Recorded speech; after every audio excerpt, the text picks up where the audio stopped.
राधे राधे आप सभी को। आइए आप सबको आज मैं छठ पूजा का गीत सुनाने जा रही हूँ। छठ पूजा में जो कोसी भरा जाता है, कोसी भरने का गीत सुनाने जा रही हूँ।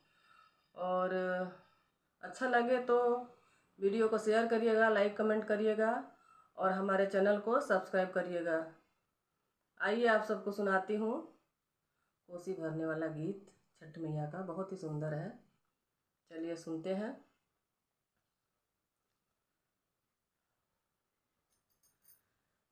रिमिकी झिमिकी देवा बारिशले मोतिया ना ओरी चुवे। रिमिकी झिमिकी देवा बारिशले मोतिया ना ओरी चुवे। तनानी जे ताने ले कावन राम घूठी भारा धोती भीजे। तनानी जे ताने ले कावन राम घूठी भारा धोती भीजे। कोसी भारे बैठेली कावनी देई सवा लाख के साड़ी भीजे। कोसी भारे बैठेली कावनी देई सवा लाख के साड़ी भीजे। धोतिया तो भीजता ता भीजे देहू कोसी मोरे जानी भीजे। धोतिया तो भीजता ता भीजे देहू कोसी मोरे जानी भीजे। साड़िया तो भीजता ता भीजे देहू कोसी मोरे जानी भीजे।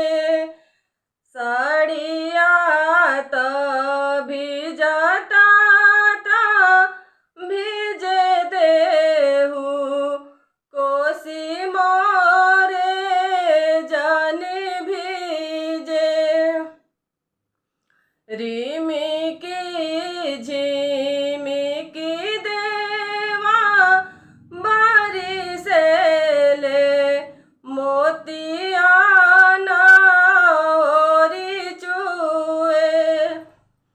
तनानी जे ताने ले कावन राम घूठी भारा धोती भीजे।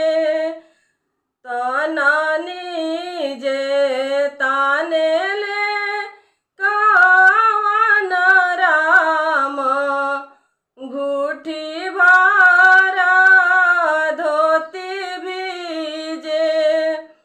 कोसी भारे बैठेली कावनी देई नवा लाख हार भीजे।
बोलिए छठी मैया की जय।